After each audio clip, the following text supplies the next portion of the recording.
No, no you don't. But you might want one.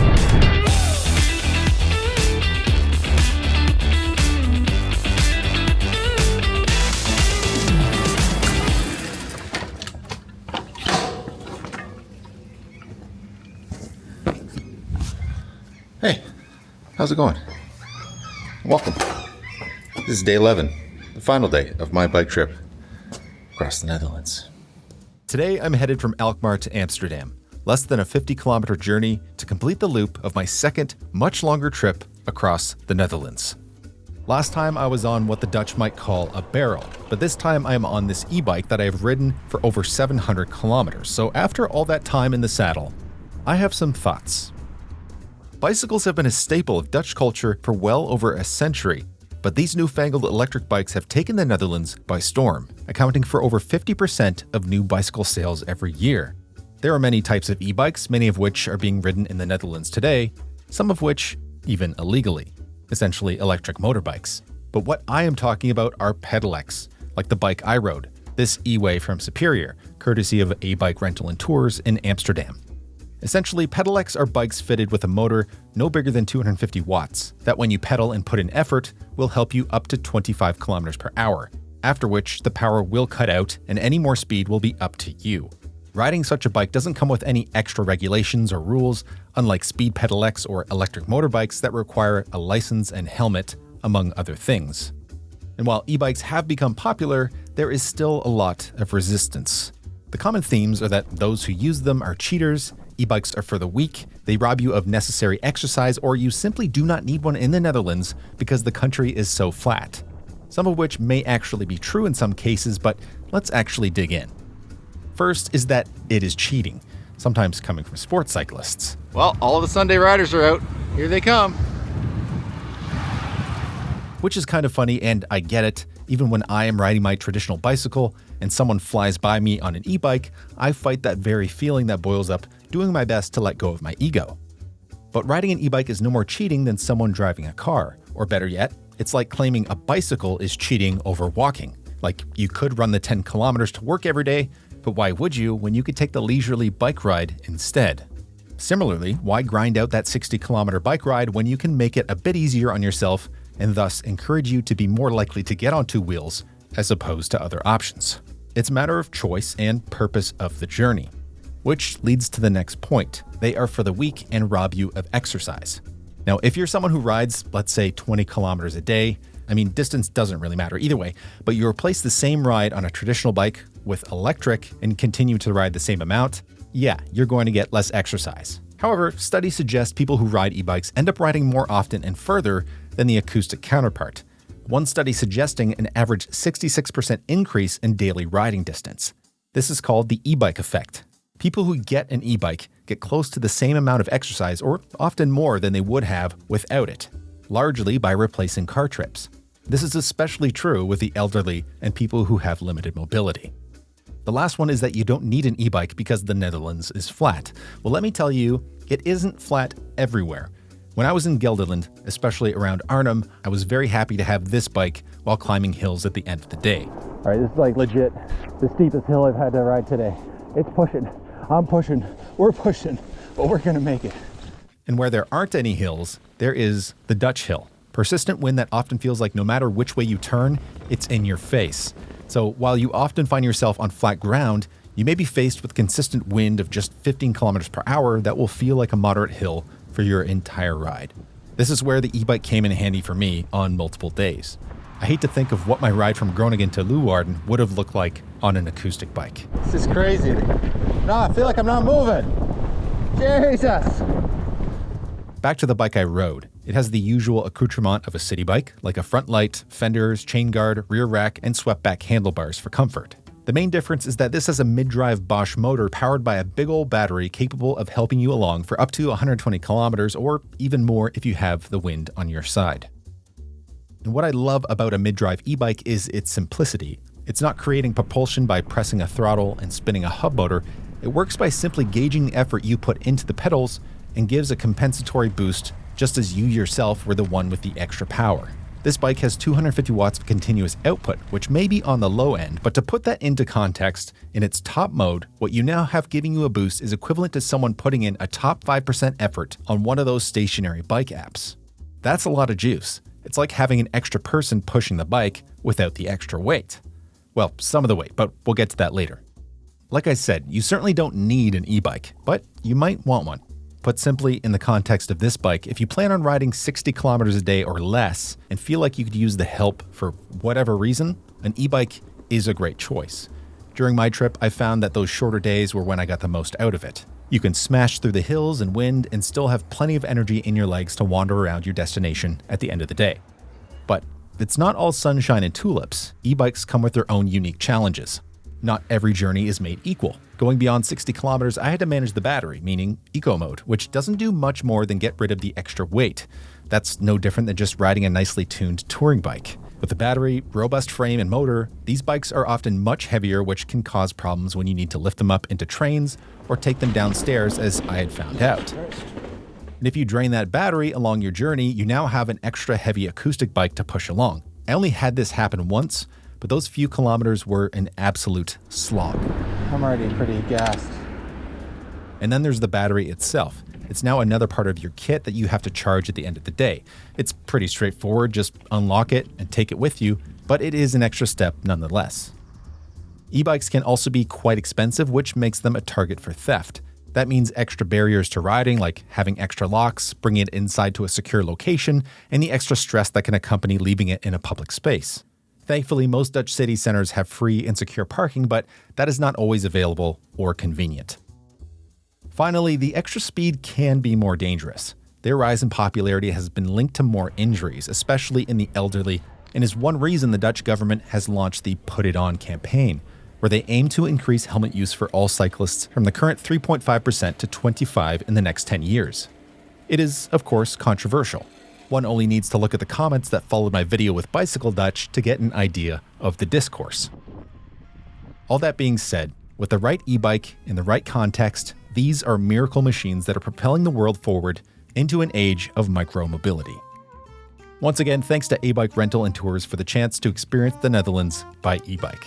With that, let's get to the final leg of this journey.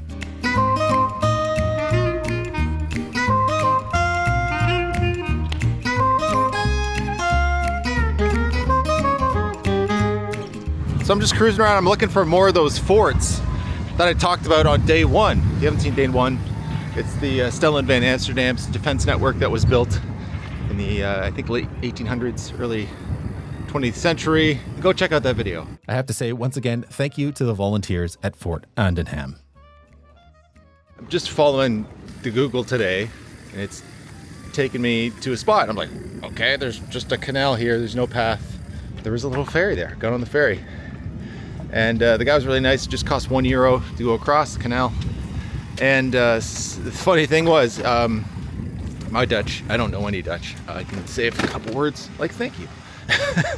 But this guy didn't speak any English. And I think this might have been the first experience I've had in the Netherlands where somebody I met didn't speak English, which is just saying something to how well the Dutch know English. It's crazy, and it's kind of a shame that I'm not forced to, learn Dutch in almost any capacity.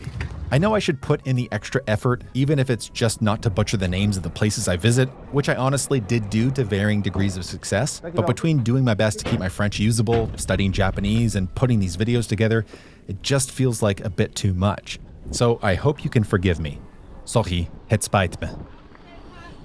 At the other side of the canal was this school zone. It wasn't the first I came across during my trip, but seeing a sign that says 15 kilometers per hour is just so refreshing. In North America, you will be lucky if your city installs 30 kilometer per hour signs and speed bumps. More often than not, you'll have signs that have schedules. This is just poor design. The speed of vehicles in front of a school shouldn't be dependent on drivers' good grace and knowing whether or not it's a school day. Use narrow lanes, speed bumps, chicanes, or even some brick pavers to inform speeds through design.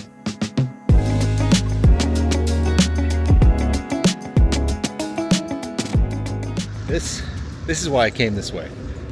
This is what I wanted to hit. If this isn't Dutch, I don't know what is. I can't believe it's taken me this long to actually stop and talk about windmills.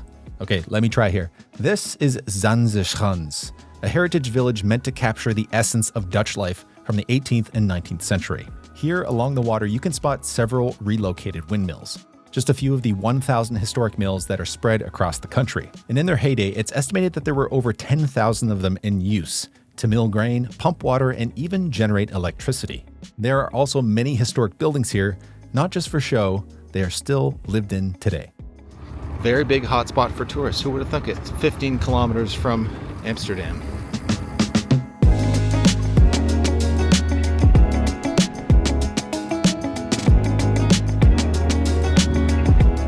So I've got about 10 kilometers left of the trip to get into Amsterdam, and it's starting to hit me.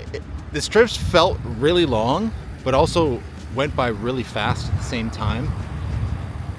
And it's been really interesting because something I've noticed in myself going to each city is that so much is the same.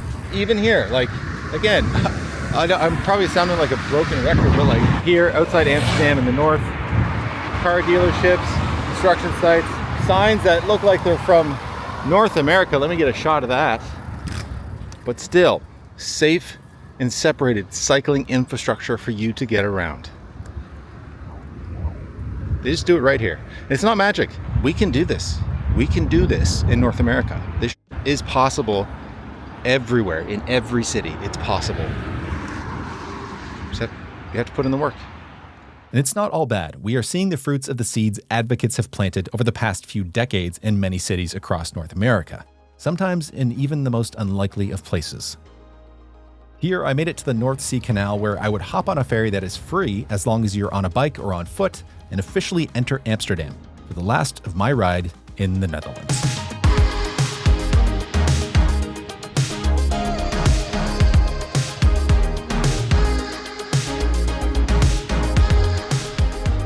I always feel nostalgic coming back to Amsterdam.